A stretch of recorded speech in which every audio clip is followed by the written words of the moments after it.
On the one-year commemoration of George Floyd's death, more black people are dying, and not at the hands of the cops. The broader racial reckoning continues with propagandistic efforts to tear down America's institutions, and the New York Times notices that Democrats aren't very loud about the border anymore. I'm Ben Shapiro. This is The Ben Shapiro Show.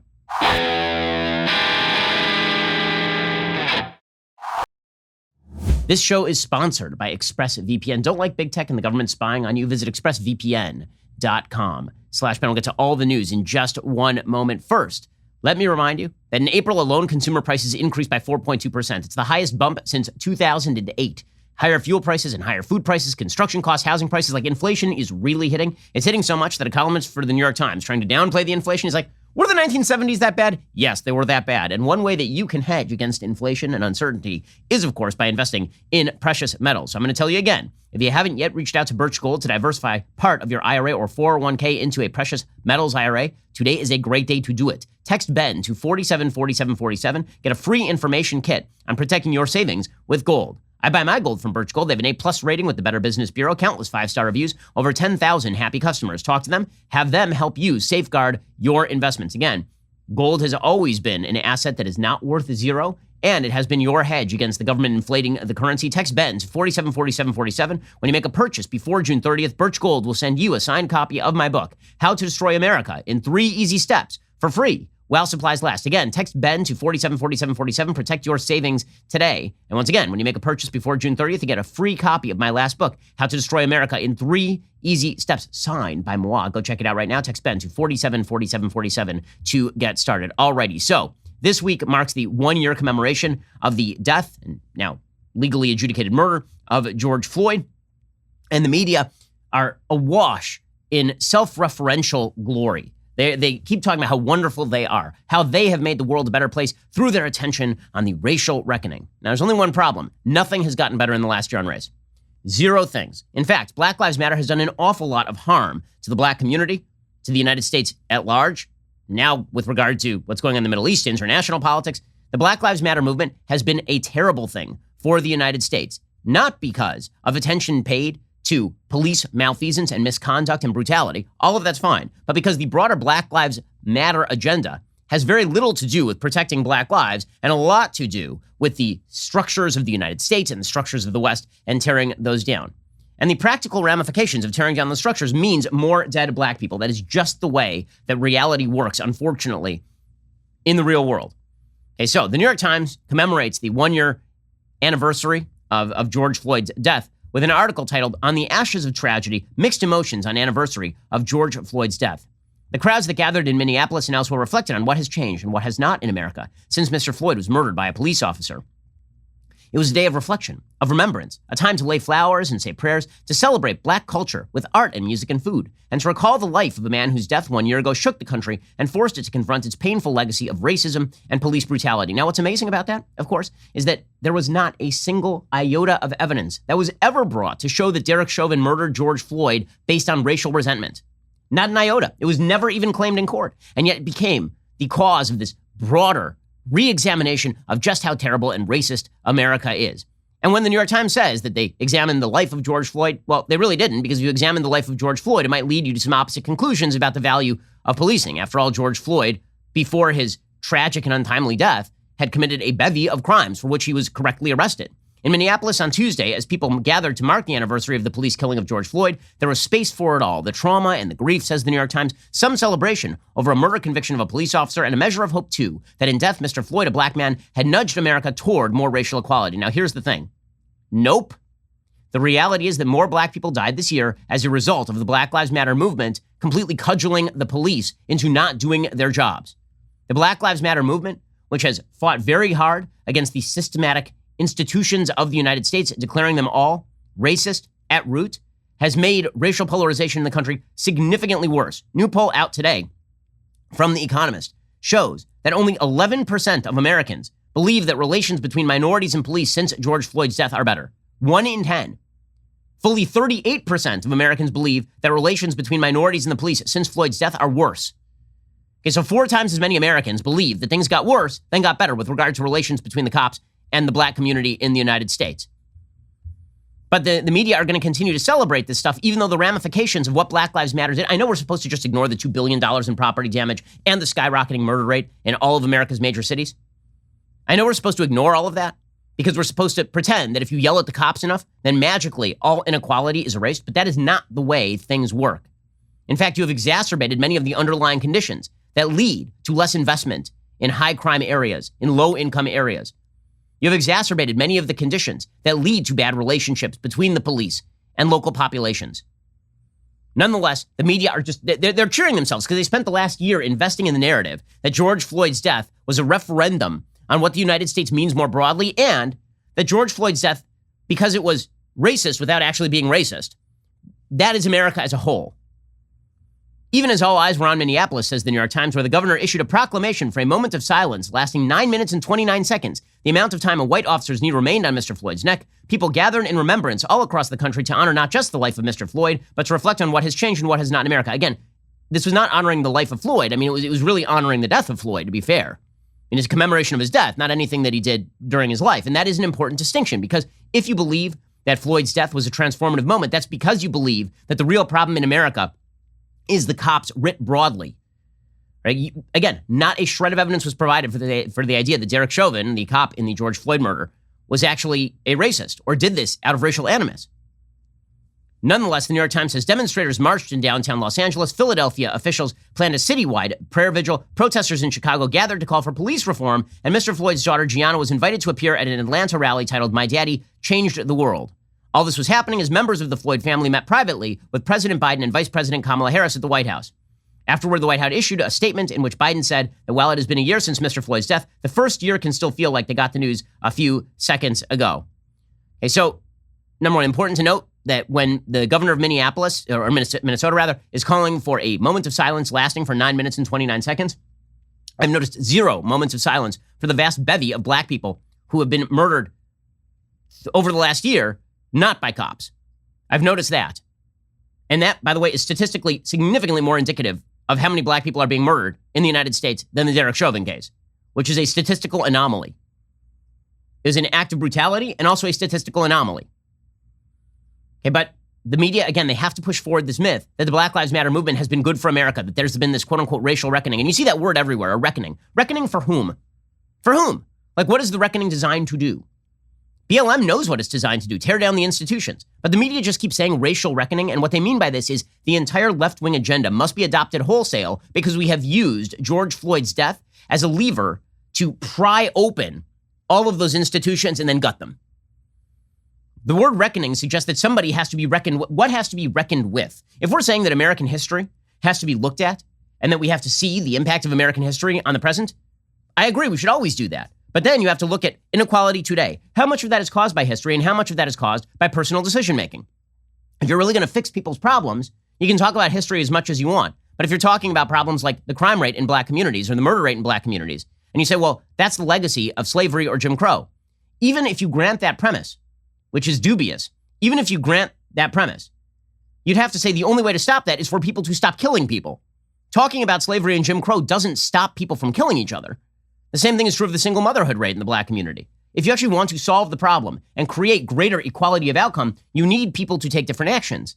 Talking about the racist history of the United States doesn't cause a man to now stick around after knocking up a woman. Personal decision-making has to change if you actually wish to effectuate different outcomes. But BLM is not interested in individual actions. They explicitly say this. The entire BLM movement is predicated on the idea that you don't have individual agency, that you can't make your life better, that black Americans aren't capable of making their lives better. Strangely, there's a pretty hardcore bigotry of low expectations here, or bigotry of no expectations here with regard to the left, that you can't expect black Americans to act individually in good citizen fashion because of the legacy of racism. But we here, we white liberals, we can correct all of the ills of American society because we are responsible and we do have unbelievable levels of agency. This is the arrogance of the sort of Robin DiAngelo white fragility model in which white liberals are responsible for a utopian fixing of the United States. And black Americans have no responsibility whatsoever in their individual lives to take actions that better their lives, because to even imply that would suggest that the systems in which we live ought to stand. And we'll get to what the actual impact of all this has been in the United States. And the answer is nothing good for black Americans. Again, where's the positive outcome? I'm waiting for it. I haven't seen any of it. Really, for black Americans, what is better now, today, than it was 1 year ago? Is there anything? We'll get to that in 1 second. First, let's talk about the fact that it's hard to keep an eye on your house all day, especially if you're not home all day. But I often want to check in on my house, make sure that my baby is doing well, make sure that I know who is stopping by the front door and dropping off packages. This is why I rely on Ring. If somebody stops by or something is going on outdoors around my home, Ring lets me know. It's peace of mind anytime knowing that our home is protected. At my house, I can keep an eye on every corner of our house with Ring's easy-to-install indoor and outdoor cams. To get Ring Alarm for yourself, go to ring.com/Ben. It's the perfect way to start your Ring experience. The best thing I enjoy, besides Ring being a powerful asset for my home, Ring is also super affordable. It's a whole home security system you can easily install yourself. It's never been more important to see what's going on at your house. Now is a great time to make Ring happen. When we moved cross-country, my wife said, get the Ring devices on the house. We did it, like within the very first week of moving. It's great to know you're not going to miss a visitor with Ring's hassle-free, easy-to-install indoor and outdoor cams, know when the packages are delivered, and also allows me to keep an eye on my wild children. Start protecting your home today with Ring Alarm. Go to ring.com/Ben. Get your Ring Alarm security kit today. You can build the system that's right for your home, have it up and running in minutes. That's ring.com/Ben. Once more, ring.com/Ben. Okay, so the propaganda efforts that are put out by the media here, that all of America's institutions need to be completely overthrown, just in line with what Democrats have always wanted to do, apparently. This propaganda effort is being put forward with a special sort of fervor this week. So Al Sharpton and Bill de Blasio knelt for George Floyd yesterday. Al Sharpton, the idea that you're going to make race relations in America better by going to Al Sharpton, one of the great racial conflagrationists of the last half century, is utterly insane. It's bizarre. This is a guy who was involved in the incitement of at least 2 racial riots and a liar on a wide variety of other issues, including the Tawana Brawley case. And yet there he is with the mayor of New York kneeling for George Floyd, presumably to make race relations better in some way. This from the same mayor who hamstrung the police while people ran around Manhattan breaking into stores last summer.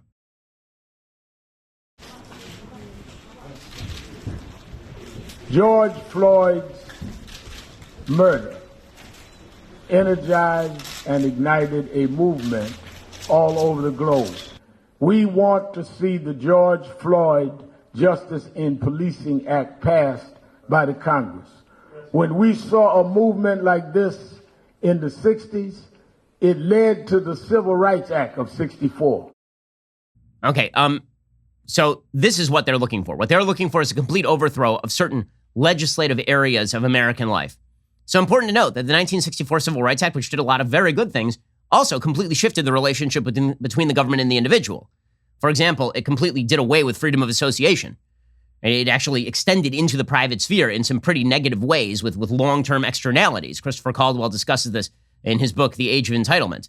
It was really a ground shift in how America saw the role of government. Well, this is what Democrats are seeking now, is another ground shift in the role of government. So the Floyd family met with the Biden team at the White House yesterday and then emerged to say that we need more laws protecting black Americans, which is weird because we do have laws protecting black Americans. They're called the laws. We're just thankful for what's going on, and we just want this George Floyd Policing Act to be passed in the future. Is there any message? Could I ask you real quick? No. Is there a message you want the American people to know? Because this is the thing. If you can make federal laws to protect the bird, which is the bald eagle, you can make federal laws to protect people of color. Okay, there are federal laws protecting people of color. It's called the 1964 Civil Rights Act. It's also a bevy of other pieces of legislation that protect black people in the United States, which is why the number of black people who are killed unarmed by the cops every year is usually fewer than 20. Okay, not only that, we've had ground shifts in the treatment of discrimination in American life, like on a private level. Discrimination against black people is considered the worst thing that you can do in America. And I think in many ways properly so. Okay, there's broad agreement on this, and yet none of that apparently makes a difference. We are back in the 60s. It's the exact same thing as it was in 1960 when we were emerging from actual legally mandated discrimination in the South. Meanwhile, Joe Biden was being all weird, so he met with George Floyd's daughter, and he got strange because this is what our dotard president does. First thing she did when she ran in, just threw her arms around me, gave me a big hug, and wanted to sit in my lap, and we spent, she also loved the idea that she said, I'm really hungry. And so she said, do you have any snacks? What is he even rambling about? He's rambling about how George Floyd's daughter wanted snacks or something. Okay, so what is the Biden administration doing? Well, according to FoxNews.com, the Department of State under President Biden issued guidance to all diplomatic and consular posts, encouraging official displays of support for Black Lives Matter on the one-year anniversary of George Floyd's murder on May 25th and beyond, according to a leaked memo from an anonymous State Department source. The department wrote that it, quote, supports the use of the term Black Lives Matter in messaging content, as well as in speeches and foreign diplomatic engagements on May 25th and beyond. The memo allows U.S. diplomats to fly the Black Lives Matter flag outside of embassies. Okay, so first of all, this crap has to stop. Okay, the only flag that ought to be flying outside the American embassy is the American flag.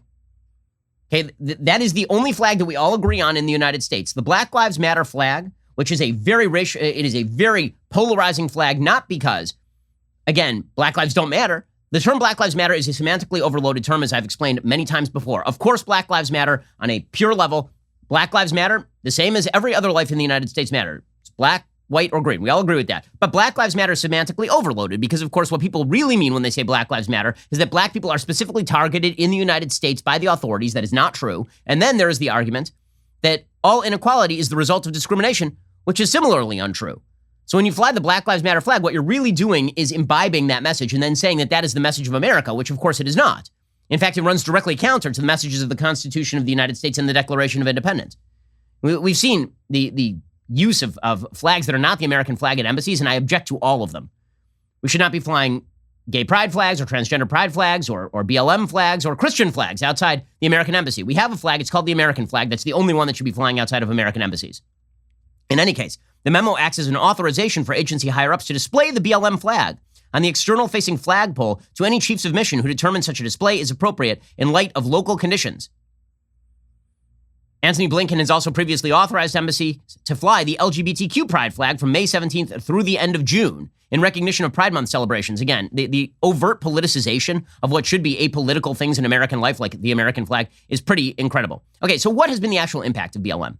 Has there been a grand impact to BLM? Has the racial reckoning been good for black Americans or all Americans? We'll get to that in just 1 second. First, let's talk about a simple fact. Your sleep quality these days might be disturbed for a variety of reasons. My baby daughter has been getting me up at 5:30 in the morning. I'm very tired. But that means that when I lie down at night, put my head on that pillow, I need to be sleeping on a mattress that is super comfortable and made just for me. This is where Helix Sleep comes in. Helix Sleep has a quiz. It takes just 2 minutes to complete and matches your body type and sleep preferences to the perfect mattress for you.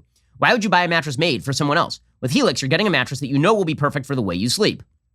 Everybody's unique. Helix knows that. They have several different mattress models to choose from. They have soft, medium, and firm mattresses great for cooling you down if you sleep hot, even a Helix Plus mattress for plus-size folks. So, if you're looking for a mattress, you take the quiz, you order the mattress you're matched to. The mattress comes right to your doorstep for free. You don't ever need to go to a mattress store again. Helix is awesome, but you don't need to take my word for it. Helix was awarded the #1 best mattress pick of 2020 by GQ and Wired Magazine. Just head on over to helixsleep.com/Ben. Take that 2-minute sleep quiz. You will get the best mattress of your life. 10-year warranty. Try it out for 100 nights risk-free. They'll pick it up for you. If you don't love it, you got nothing to lose. Helix is offering up to $200 off all mattress orders, 2 free pillows for our listeners at helixsleep.com/Ben. That's a fantastic deal. helixsleep.com/Ben. Get up to $200 off your mattress order and 2 free pillows for our listeners. Okay, so have things gotten better over the course of the last year?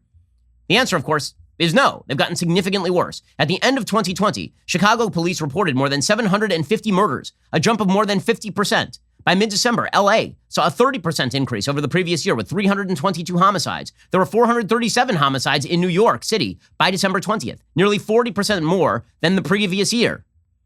So yes, things are getting worse. They're getting significantly worse.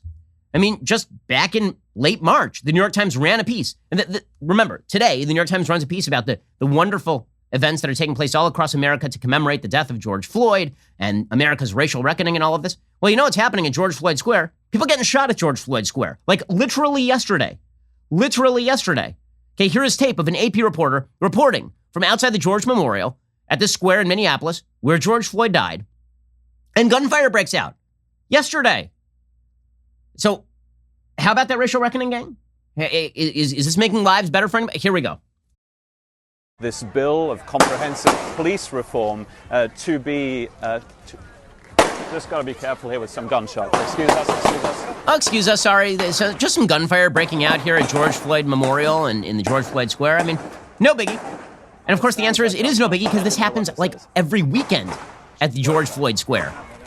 We're okay. Hey, how many shots are being fired here? It's like a war zone over here. And where are the cops? The cops, of course, have been blocked off from this area is the answer. This place has become utterly lawless. According to NPR, at least one person was shot Tuesday near the Minneapolis intersection where George Floyd was murdered by police 1 year ago, an event that set off international protests over racial justice. Minneapolis police said they responded just after 10 a.m. to reports of shots fired near Elliott Avenue, which is part of an area known as George Floyd Square. A short time later, a person showed up at Abbott Northwestern Hospital suffering from a non-life-threatening gunshot wound, according to authorities. And by the way, this is not uncommon. March 28th, New York Times, the sacred intersection, sacred, right? Sacred, it's now a holy site. It's a site of pilgrimage and ritual. Sacred intersection. The secular religion that is leftism requires martyrs, and it requires acts of fealty, and it requires acts of faith. And those acts of fealty and faith include the sainting of victims in American society and the blaming of the entire system at large. You saw this with Nancy Pelosi literally thanking George Floyd for dying after the conviction of Derek Chauvin, which is an unbelievable thing. I mean, equivalent to sort of the Christian thought that Jesus died for your sins. Nancy Pelosi suggested that George Floyd died for America's sins and then thanked him for his death. I mean, this sort of thinking is so perverse in the United States, it's beyond reckoning. The New York Times says, the sacred intersection where George Floyd died beneath the knee of a police officer has seen such an increase in violence that food delivery drivers are afraid to venture there. There have been gun battles, with bloodied shooting victims dragged to ambulances because of barricades keeping the police and emergency vehicles away. Residents all over town still complain of officers using excessive force, and officers accuse some community members of antagonizing them, like in a recent dispute over a homeless encampment that erupted into a melee with punches and pepper spray. 10 months ago, Minneapolis and the country seemed to coalesce around the belief that policing needed an overhaul. Now, with the murder trial of the officer who knelt on Floyd's neck scheduled to begin on Monday, remember this is written a couple of months ago, the struggle over what to overhaul has left Minneapolis at war with itself. The square itself has turned into a powder keg. According to the New York Times, hone in on the 4 neighborhoods surrounding the George Floyd Square. The story is bleak and deadly. In those areas, Powderhorn Park, Central, Bryant, and Bancroft, violent crime shot up by 66% last year, according to stats from the police department. This year, so far, little has changed. The area has become something of an autonomous zone, with barriers and signs calling it the free state of George Floyd. Well, if this is the free state of George Floyd, it looks a lot more like a place for gang warfare. It looks like a hellscape if this is the free state of George Floyd. People are literally firing shots at George Floyd's memorial on the 1-year commemoration of his death. And this is the Black Lives Matter movement that was supposed to make America much, much better. Okay, again, show me the evidence that America has gotten better in some way over the course of the last year. And when you say awareness has been raised, awareness of what exactly? Really, truly, what awareness of what? That some police officers have committed acts of brutality? I think we all acknowledge this. What the media really want you to be aware of is a false story about what the United States is and what the United States should be.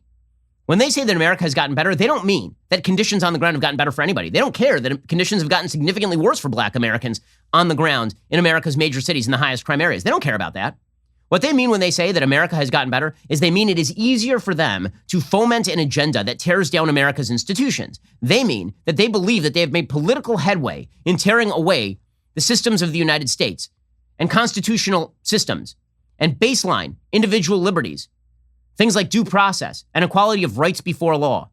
When they say things have gotten better, what they mean is that they have been able to forward their agenda, not that things have actually gotten better for Black Americans, because they pretty obviously and statistically have not.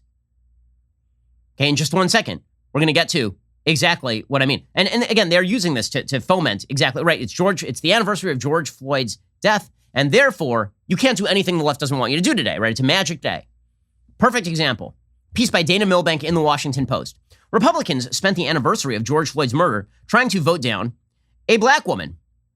Oh, what now?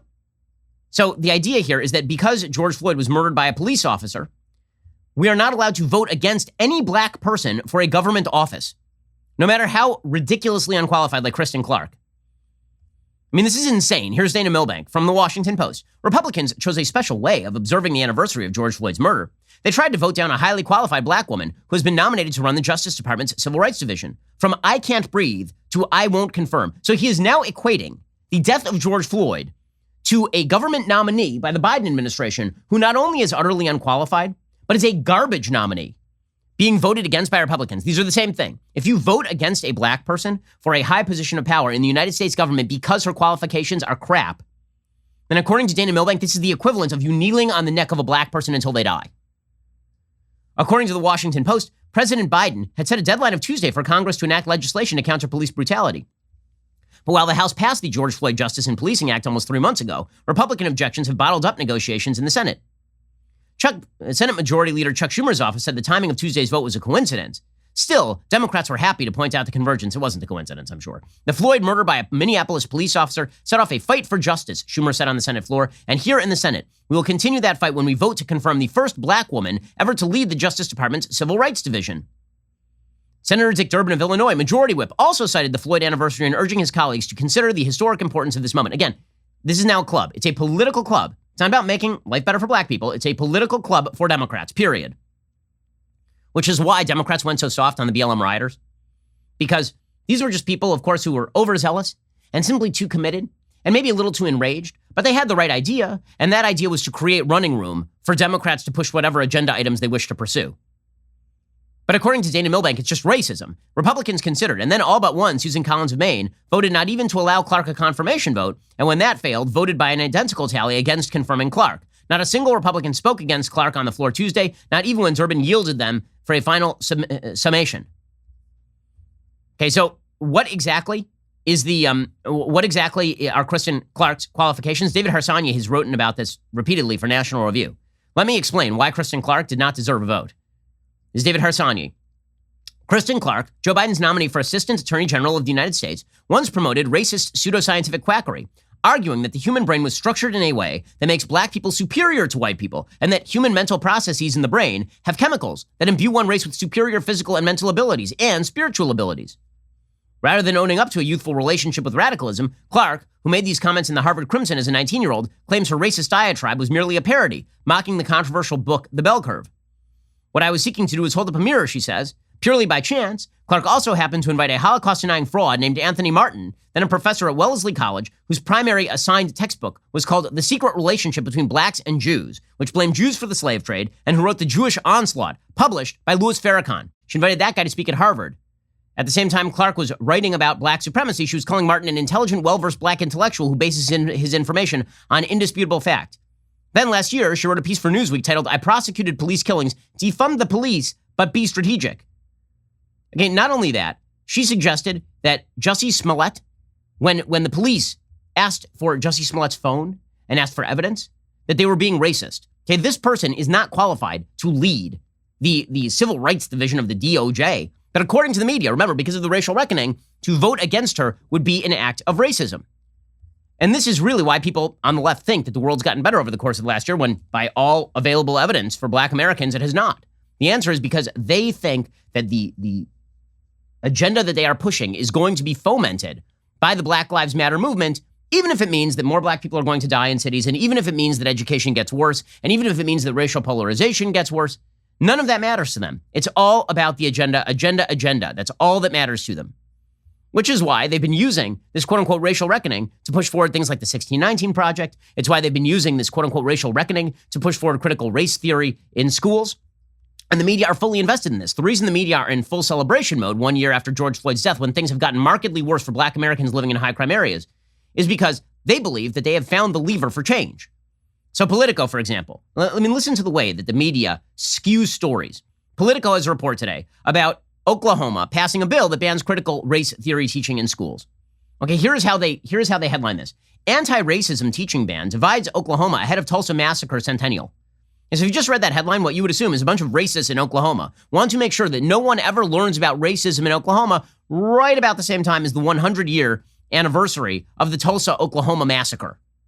Okay, that's not what's going on at all. Oklahoma just pushed forward a bill that said that you can't educate kids to feel, quote, discomfort, guilt, anguish, or any other form of psychological distress solely due to race or gender.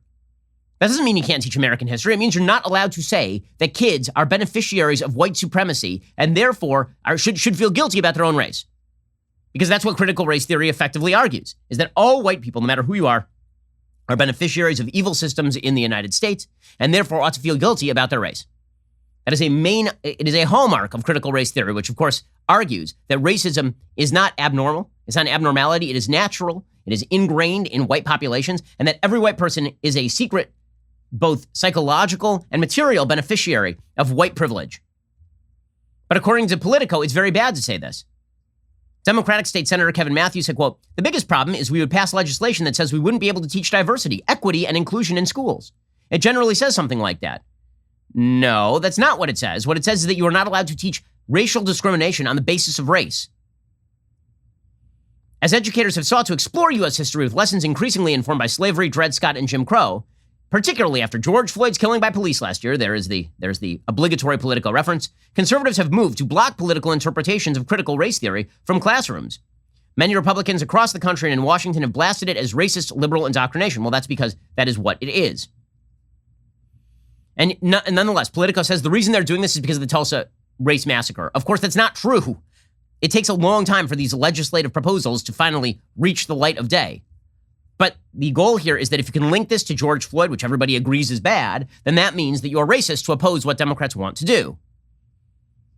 This is why you see Ta-Nehisi Coates, for example, suggesting that it is racism. Ta-Nehisi Coates is one of the great race grifters in American life. He's a purple writer who is extremely vague in his thinking, which is why he can never peg down exactly what it is that he is saying, and instead reverts to very, very evocative phraseology, right? Things like the impact on black bodies, which he uses, this phraseology he uses frequently, or when he talks about the systemic racism that has wrought its legacy on black Americans. Ta-Nehisi Coates' favorite routine in his writing is that he takes a bad thing that happened in 1880 and then he fast forwards directly to 2021 and says that nothing has changed, which of course is a lie. In any case, here's Ta-Nehisi Coates defending critical race theory on the basis that somehow this is going to make the country a better place. No matter how discomforting an idea is, no matter how, an idea makes you feel or whatever, when you see the state using policy to remove those notions from the public square, you've got a problem of a different order. Again, I just want to be really, really clear. You don't have to agree with Nicole. You don't have to agree with me. You don't have to agree with anybody. But when you see the president of the United States directing an executive order towards a journalistic project, you should be afraid. Okay, directing an executive order to a journalistic project? No, he put together an executive order, putting together what he called the 1776 Commission. He's talking about Trump there. The 1776 Commission thoroughly debunks the 1619 Project, which is garbage pseudo-history. The 1619 Project is filled with lies and prevarications, as everyone who has studied it knows. Anyone who has spent any amount of time knows that it is filled with conjecture and foolishness. And none of that is to deny the evils of slavery or the impact that history has on the present. The 1619 Project, however, is rife with historical inaccuracy and full-scale lies about the founding of the United States and American ideals. But to oppose that apparently means that you are in league with George Floyd's murderers or something. That is why the left believes that things have gotten better over the past year when there is no evidence that things have gotten better over the past year. By the way, this is being crammed down on your kids. According to Daily Wire, an Oregon school board updated a policy to mandate that each classroom in the school district display a Black Lives Matter and progressive pride flag or poster. On May 6th, the Gresham-Barlow School Board in Gresham, Oregon, updated the district's flag displays and salutes policy to reflect the progressive values of the board. The proposal would require the school board to provide an American flag, pride flag, and BLM flag for each classroom, because if we are talking about messages that every American has to be forced to embrace, we are now talking about the radical LGBTQ plus agenda, the BLM agenda, and the American flag are all interchangeable, according to the left, which is complete crap, considering that the documents of the Constitution of the United States and the Declaration of Independence are marked rebukes to many elements of that agenda. According to the policy, the district shall obtain and display a U.S. flag, a progressive pride flag or poster, and a Black Lives Matter flag or poster of an appropriate size for each classroom. Okay, this is with taxpayer dollars. Nuts. Nuts. Apparently, other members of the school board suggested that students recite land acknowledgement once a week and recite the Black National Anthem as well. All of this is divisive and makes the country worse, but of course the goal is to divide the country further so that you can then cram down a policy from above, a policy that rectifies all racial imbalances. It's just nasty, nasty stuff here from the radical left. Again, using George Floyd's death as an opportunity not to make life better for Americans, but to tear down institutions that, by the way, have made Black Americans the richest Black people on the face of the earth. I mean, in economic terms, there is no country in which Black Americans are freer, and there is no country in which Black Americans are richer. That does not deny the evil history of the United States with regard to slavery or Jim Crow. That is a recognition of facts on the ground today. There is, in fact, a giant and thriving Black middle class in the country. I know the media want you to believe that the only Black people in America are people who are either extremely wealthy or extremely poor, but that is not true in the slightest. And it's a slander on the very many black Americans who have made tremendous economic progress in the United States. It's also slander on the system, which allows people to make economic progress regardless of race. In fact, if race were the great indicator here, then there would be no reason why Nigerian Americans, for example, are better educated than the general population and have a higher household income. Okay, in any case, the media continue to push the idea that things have gotten better over the past year because, again, it's not about whether things got better. It's about whether they can push forward the agenda they want to push forward. Alrighty, in just a second, we'll get to more insane media malfeasance because there's a headline from the New York Times that is just beyond. It's just beyond. We'll get to that in 1 second. First, let's talk about the fact that if you are using a free email service from a big tech email provider, it's really not super free because you're paying with your privacy. Since those companies have access to every email you send and receive, big tech can sell your data to the highest bidder. That's why I trust StartMail to secure my email. It makes me feel safe again. StartMail keeps my email private, which is super important to me. Every email is encrypted, even if the recipient doesn't use encryption. That means big tech cannot read, scan, analyze, or sell my personal information ever.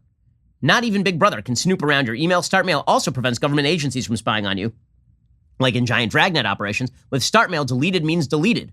When you delete an email, it is gone forever. And StartMail uses their servers, not big tech servers, which means they cannot be put out of business. And they are backed by the most stringent privacy laws in the world.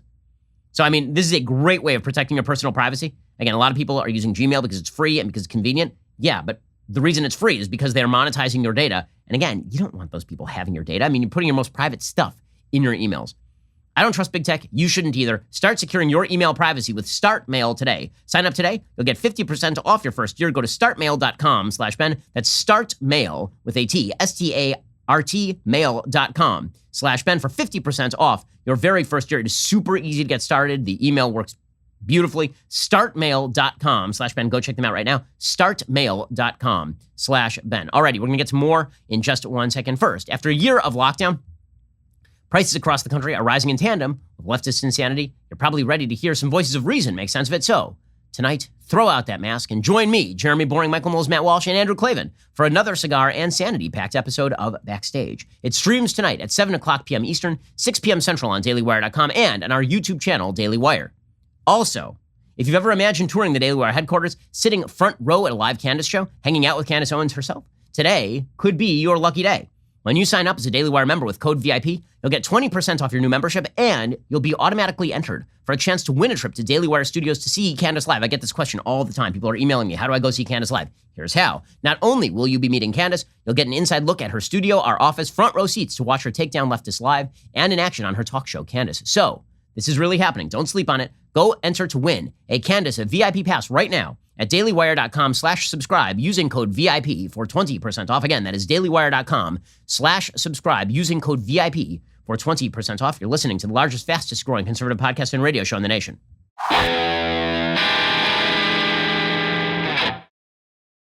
Alrighty, so the media, as always, they have one agenda, and that is to push whatever the Democratic Party wants. This headline from the New York Times is this is a stellar headline from the New York Times. Really, full credit to the New York Times, full points.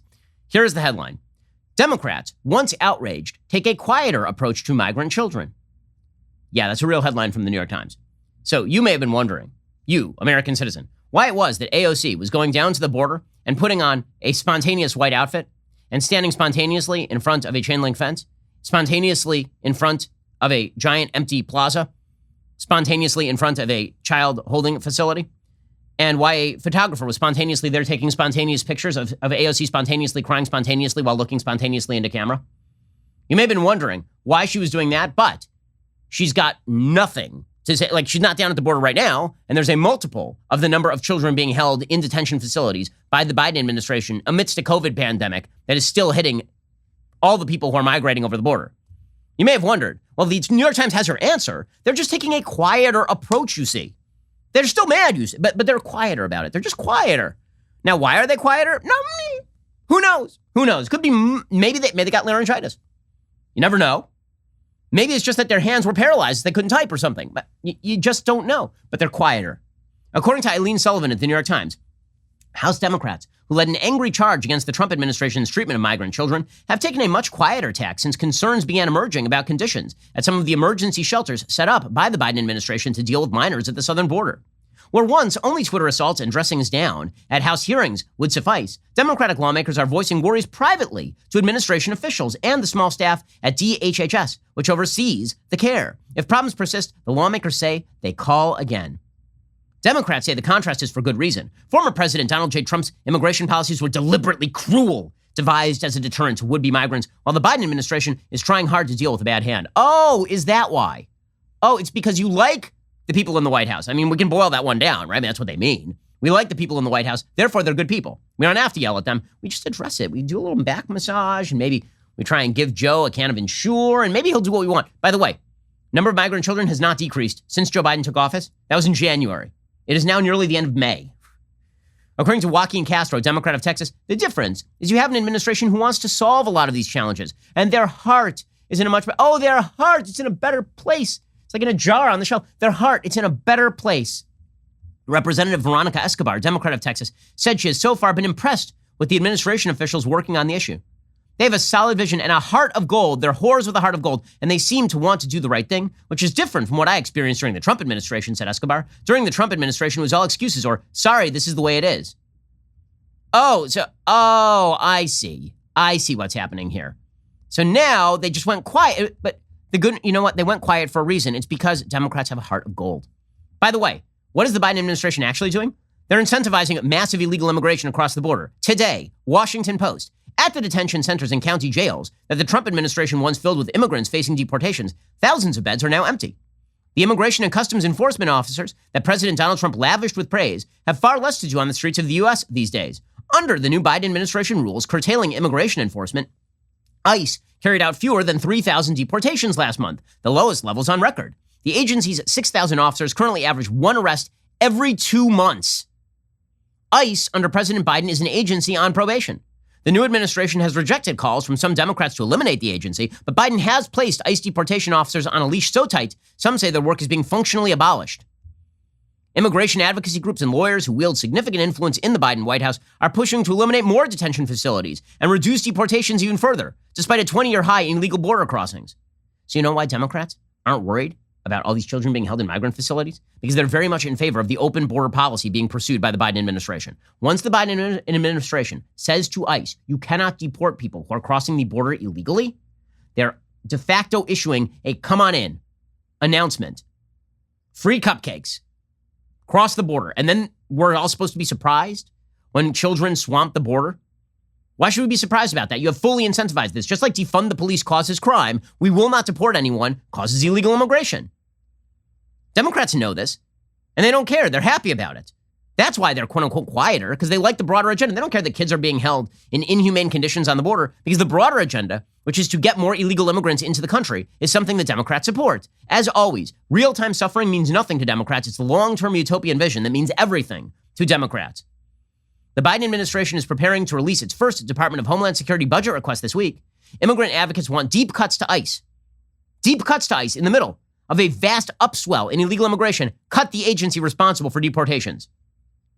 DHS Secretary Alejandro Mayorkas announced plans last week to shutter 2 ICE detention centers.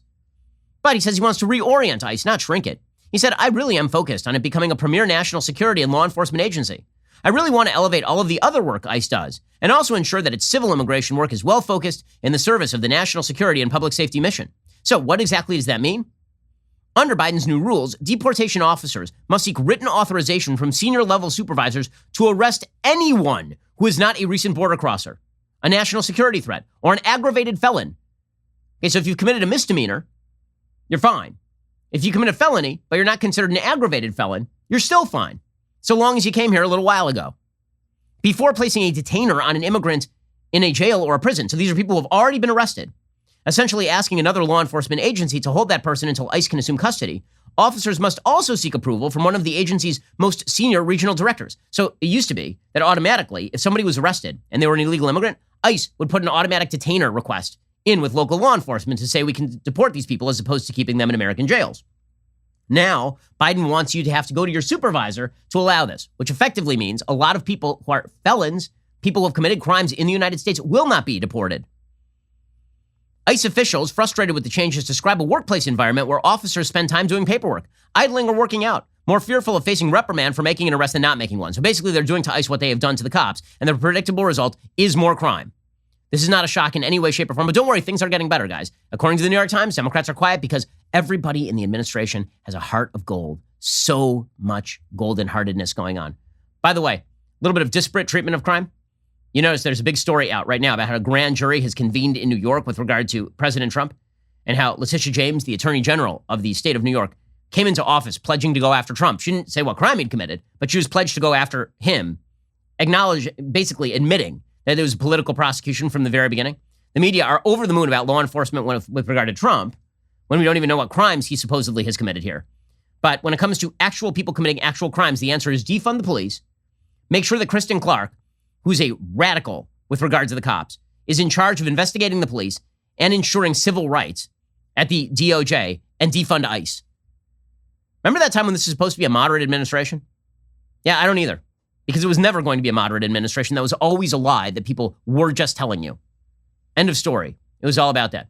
And the media are playing the game, man. Whatever they can do to distract from the failures of this administration, from the there are multiple crises. They are administration created. There is a crime crisis. It is created by this administration and by the Democrats and by the media.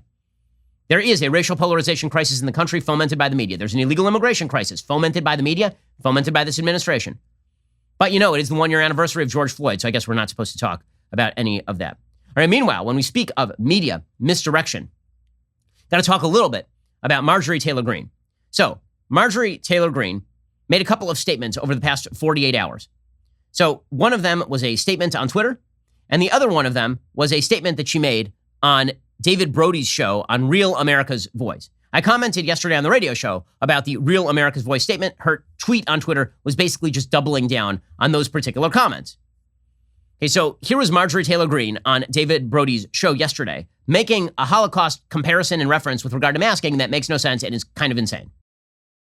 This woman is mentally ill. You know, we can look back in a time in history where people were told to wear a gold star, and they were definitely treated like second-class citizens, so much so that they were put in trains and taken to gas chambers in Nazi Germany. And this is exactly the type of abuse that Nancy Pelosi is talking about.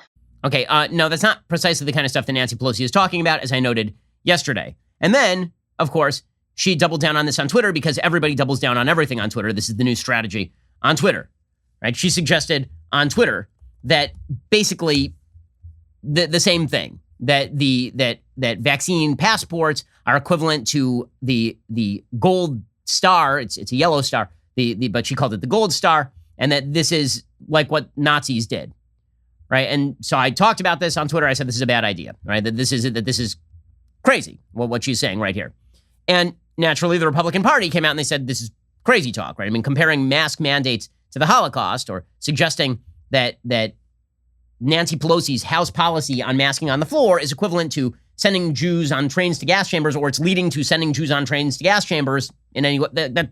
It's wild stuff. And Marjorie Taylor Greene says wild stuff, right? I've said before, when she deserves praise, she deserves praise. There have been times where I've praised her on this show. She's a broken clock who's right twice a day. And when she's right, she's right. And when she's wrong, she's wrong. This is one where she's wrong. Mitch McConnell kind of slapped her on it yesterday. Here was the Senate minority leader saying that this sort of language was inappropriate. And then I'll talk about the ramifications for broader American politics, because this is where things get kind of interesting. Well, she doesn't serve in the Senate, but this is one of the frequent outbursts that are absolutely outrageous and reprehensible.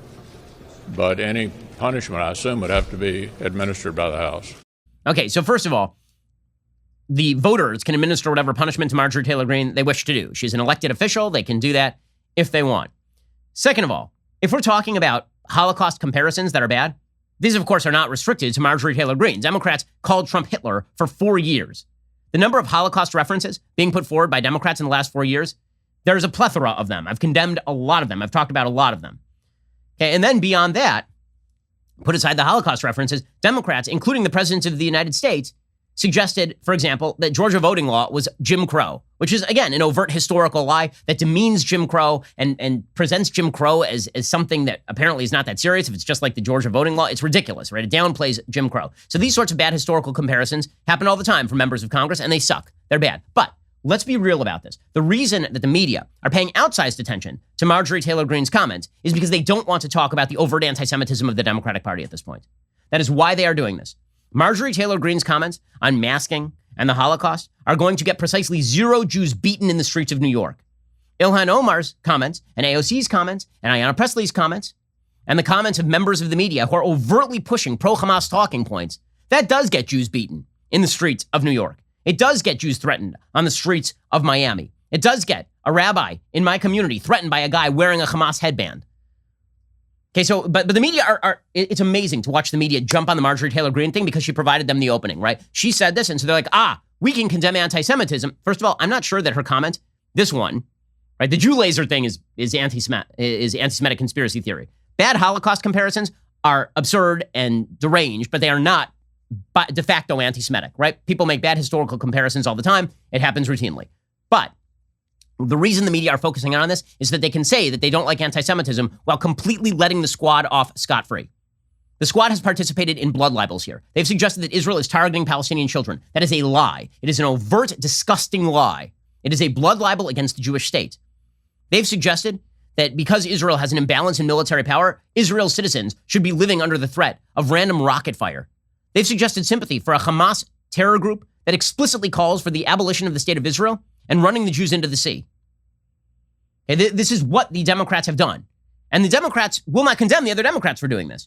They'll condemn anti-Semitism more broadly, maybe. Many Democrats were like, well, we condemn anti-Semitism and also Islamophobia. Also, there's no uptick in Islamophobic attacks in the United States. None. There's no data to suggest that. But the reason that the Democrats keep pairing anti-Semitism with Islamophobia is to justify the anti-Semitism. Right? Their claim is that if you are pro-Israel, this means that you are by nature Islamophobic. And therefore, if you're Islamophobic, an attack on you is really not anti-Semitism. It's really just a form of defending Muslims. And that is the perverse logic that is being put forward by Democrats on the radical left today. The media refuse to pay attention to this. The New York Times, as far as I'm aware, has run precisely 0 stories on the radical uptick in anti-Semitism in their news section in the United States. Instead, they printed literally today, the New York Times, a map of Israel that is so factually incorrect that when MSNBC put it out there in 2015, the same map, they had to apologize for saying it was factually incorrect. That was a map that showed all of Israel as Palestine and then it's shrinking down Palestine into these little dots. It's a lie. It's not true. The New York Times pressed it forward anyway. They're printing pieces by actual spokespeople for terrorist organizations like the Palestine Liberation Organization. The media have nothing to say about this because the media are in favor of it. Okay, so let me give you an example. Last night, Dana Bash and Wolf Blitzer did a full segment on Marjorie Taylor Greene's comments, which were condemned, by the way, by Kevin McCarthy, the House Minority Leader, and by the Senate Minority Leader. I've yet to see a single Democrat come out and actually condemn by name Ilhan Omar and her radically anti-Semitic comments, or Rashida Tlaib and her radically anti-Semitic comments, or the apartheid state nonsense of Ayanna Pressley. Not a single Democrat, not a single major Democrat. But here are Dana Bash and Wolf Blitzer getting very teary-eyed and emotional over Marjorie Taylor Greene's comments. Meanwhile, it's honest to God, it's absurd. It's ridiculous on the highest level. Okay, I also don't think that Marjorie Taylor Greene's comments are good. I also don't like those comments. I think that they are ill-advised. I think that they are bizarre. I think they're crazy. I don't think that they are fomenting anti-Semitism in the United States that results in Jews being beaten on the streets of New York. I know Jews who are being beaten on the streets of New York today. They are being beaten by pro-Palestinian activists who believe the same things that the editorial board of the New York Times believes, apparently. But CNN, they're very upset about what they perceive to be light treatment of anti-Semitism when it's Marjorie Taylor Greene. Again, it ain't anti-masking advocates who are beating Jews today. But here's Wolf Blitzer getting very teary-eyed while simultaneously providing coverage for a network that does cover for Hamas all the damn time. After the 3rd time she was given a chance to either recant or retract or clarify, she tripled down on these repulsive comments, Wolf. Yeah, I mean, it's really sick when you think about it. For you and me, it's not just political. It's not just the story we're covering. This is a very personal issue, given the fact that both of us, we lost family during the Holocaust. Being gassed, which is what my great-grandparents were, is a whole different thing. And to compare that to the notion of public health and wearing a mask is just beyond the pale. Okay, so that they're very, very upset about what Marjorie Taylor Greene has. How about what Hamas says? Hey, seriously, Wolf Blitzer covers this conflict regularly on his program. Does he ever talk about how upset he is that he had relatives who died in the Holocaust and that his parents were Holocaust survivors? And does he talk about the fact that Hamas explicitly calls for genocide against Jews? Like, does he talk about that and how upsetting that must be as the child of Holocaust? Does he ever talk about Democratic Party members providing de facto support for Hamas, literally trying to cut off funding for Iron Dome in the middle of the war? Does he talk about people in the Democratic Party overtly lying about what the Jews are doing in Israel? About how the Jews are participating in an apartheid state and attempting to target Palestinian children? No, of course not. He has nothing to say about that because the routine is this. When it comes to the media, first priority, protect the Democratic Party. So anti-Semitism is only worth noting, even if it's just crazy and not anti-Semitic. Taking the Holocaust lightly is worthy of note when it is Marjorie Taylor Greene. But when it is entire marches taking place in the streets across the world in which Israel is being compared to Hitler, nothing. Nada. Then the media are completely silent. So are they really concerned about anti-Semitism? Not in the slightest. They are only concerned about misdirecting away from the people they want to protect, namely anti-Semites in the Democratic Party who are perfectly fine with watching the state of Israel be wiped off the map. I mean, there are members of Congress right now in the Democratic Party who call the establishment of the state of Israel a Nakba, right? A disaster. That's about the establishment of the state of Israel. It's truly an amazing, amazing sight. And so they have no credibility to speak on these issues whatsoever. None. Their agenda is perfectly clear all the way through. Two things, as always, can be true at once. I can say that I don't like Marjorie Taylor Greene's comments. I can say that I think that they are demented crazy. And I can also say that the true threat to America's Jews is not coming from Marjorie Taylor Greene. The true threat to America's Jews, based on stats, based on evidence, based on what's going on today, are anti-Semites who agree with the Democratic Party's radical left position on Israel, being fomented by members of the media who overtly push propaganda on behalf of genocidal anti-Jewish terrorists. Alrighty. Well, we'll be back here later today with an additional hour of content. In the meantime, go check out the Michael Knowles Show where he discusses George Will's kind of crazy comments from the other day comparing 1/6 to 9/11. He says we should remember January 6th like 9/11, which is nuts. You can hear more details about this story over on Michael's Show. That is available right now. I'm Ben Shapiro. This is The Ben Shapiro Show.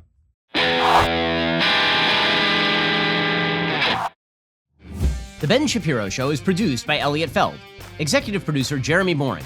Our supervising producer is Mathis Glover, and our assistant director is Pavel Wydowski. Editing is by Adam Sayevitz. Audio is mixed by Mike Coromina. Hair and makeup is by Fabiola Cristina. Production assistant is Jessica Kranz. The Ben Shapiro Show is a Daily Wire production. Copyright Daily Wire 2021. Democrats take a break from calling us Nazis to complain that a Republican called them Nazis. Conservatives try to win back the country one school board at a time. And John Cena grovels to the Chi-Coms. Check it out on The Michael Knowles Show.